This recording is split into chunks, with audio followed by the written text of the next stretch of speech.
Ladies and gentlemen, good evening. It is my hope and prayer that this video is going to find you guys in good health. Personally, I'm fine. Kisumu is also fantastic. Maybe you could let me know where you are watching the video from. The county or the country in case you are outside the republic. President Uhuru Kenyatta has opted out of peace talk on Ethiopia, which is supposed to take place tomorrow in South Africa. President Uhuru Kenyatta notified the African Union chairperson, Mousa Faki, over his engagements elsewhere. And for me, I strongly believe that President Uhuru Kenyatta's move to boycott this particular event is actually a message to William Samoei Arap Ruto. So in this video, I want us to look at why Uhuru Kenyatta boycotted the event. Let us begin the video by going through the letter which Uhuru Kenyatta wrote to the AU chairperson and the reasons he's giving. The letter is a bit diplomatic and statesmanship, but the main reasons is what is going to surprise you. Uhuru is saying, I wish to convey my warmest regards to you and the African Union team that is working hard to organize the African Union convened peace talk on Ethiopia. It is my hope that both the Ethiopian government and the Tigrayan regional leadership will take part in the Pan-Africa effort to end the conflict in their country. My attention has been drawn to a communique, reference number dated on 1st October 2022, regarding the Ethiopian peace process scheduled for the 8th October 2022 in South Africa. Regrettably, I wish to notify your good office that I will not be able to attend the African convened peace talks scheduled for 8th October 2022 in South Africa, owing to conflicts in my schedule. So he's saying he has other engagements.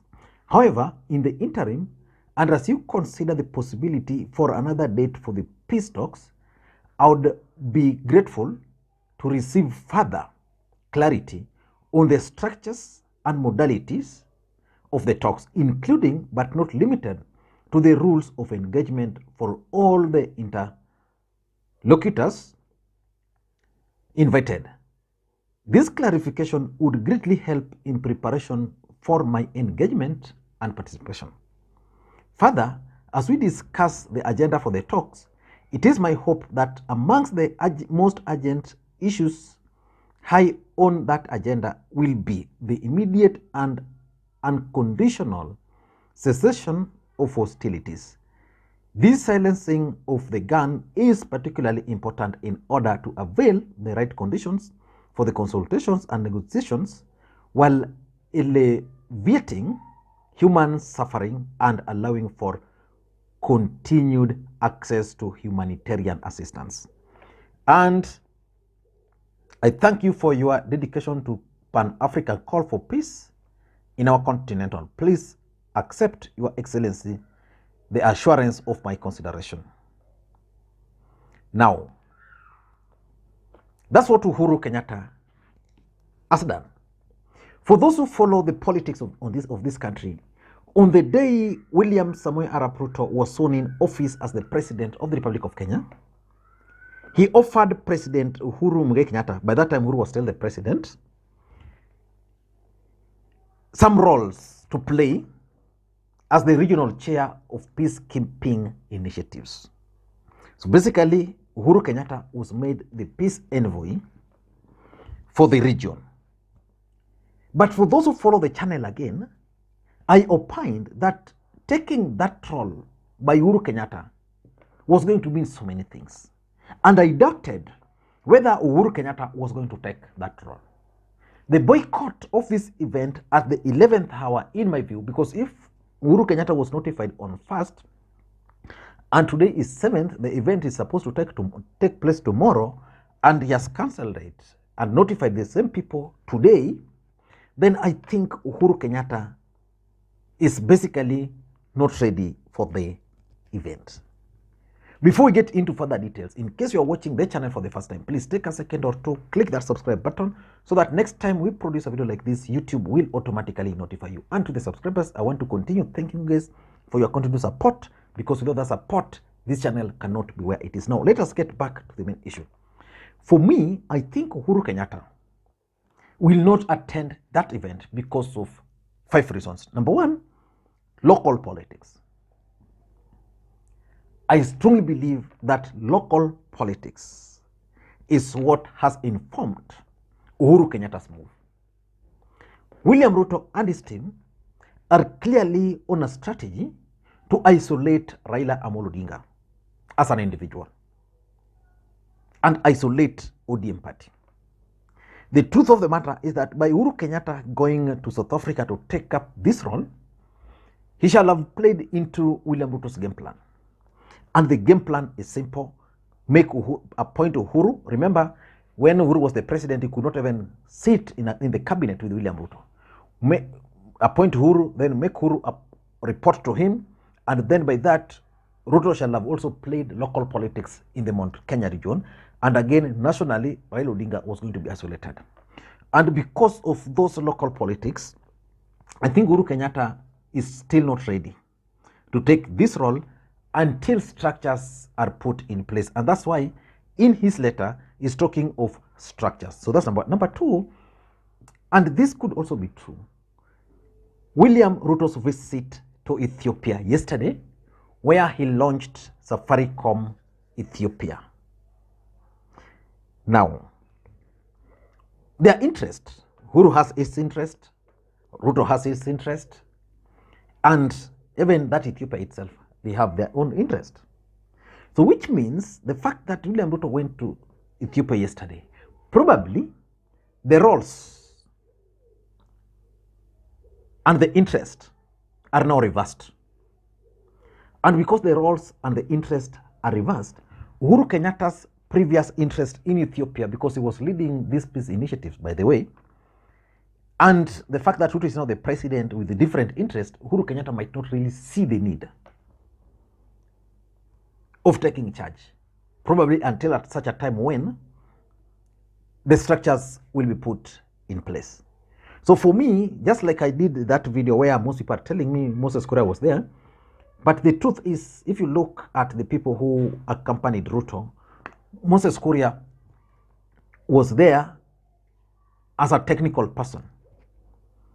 The people who accompanied Ruto, who went with Ruto, were there. We saw them. Even Monica Juma, I saw Monica Juma there. But there were no Mount Kenya business people.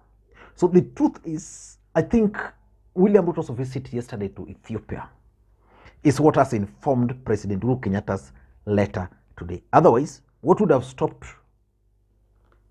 Uhuru from sending Ruto, who was going to meet with the Ethiopian president, to tell them that I'll not be going to South Africa because of A, B, C, D, and then maybe the same would have been communicated to the right people involved in the entire thing. So I think William Ruto's visit yesterday also played some roles. Number three, I tend to think that just like I talked of local politics, the fact that Ruto made it public that he was appointing Uhuru Kenyatta is something which Uhuru did not really like, because it would mean Uhuru reporting to Ruto. So assuming this process was going to go on smoothly and it was going to succeed, who would take credit? And that's why in this letter, Uhuru Kenyatta is very clear. Let me just get a paragraph here. Uhuru Kenyatta is actually very clear that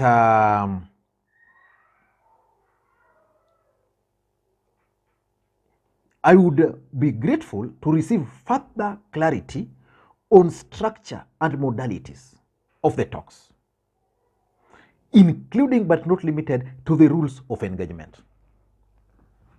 So if you ask me, the fact that Ruto really sabotaged, Uhuru really sabotaged Ruto, and Ruto is now the president giving him a job, to some extent, will not work as at now. Number 4 is also what I normally believe is what annoyed Uhuru Kenyatta. Rigathi Gachagua factor. On the day Uhuru was handing over power to Ruto, that particular day, Rigathi Gachagua lectured Uhuru Kenyatta like a kid. The entire Africa was in Kasarani. Uhuru Kenyatta was seated there. The heads of states were seated there. In fact, after that swearing in, Uhuru Kenyatta was supposed to join Ruto for some luncheon at State House. Uhuru Kenyatta decided to boycott even that luncheon. Because the previous day, they were with Ruto, they spoke, and they had agreed that he was going to attend. But Rigathi Gachagua's lecture did not sit well with Uhuru. So Uhuru Kenyatta did not bother to attend that particular luncheon. So I think Uhuru Kenyatta is still bitter from that day up to now. Maybe so far, there's no apology. The other day, Rigathi Gachagua was just like, he stands by whatever he said, that he speaks the truth. And lastly, I also tend to think that Uhuru is also demanding for structured engagement. Okay, Ruto said, okay, I'm appointing you. The African Union has wrote a letter to him. What's the engagement all about? So he wants a structured engagement. Because you see, this Ethiopia peace deal is going to be so crucial for 2027 election, and its success would aid William Ruto. But Uhuru Kenyatta as an individual and as a politician would also want a situation where he would take credit for the success. So I'm seeing the possibility of 2027 election playing a part here, and that's why Uhuru is demanding for structured engagement. I don't know what you think. That's my take. Thank you guys, and please, may you have a good day. Bye-bye.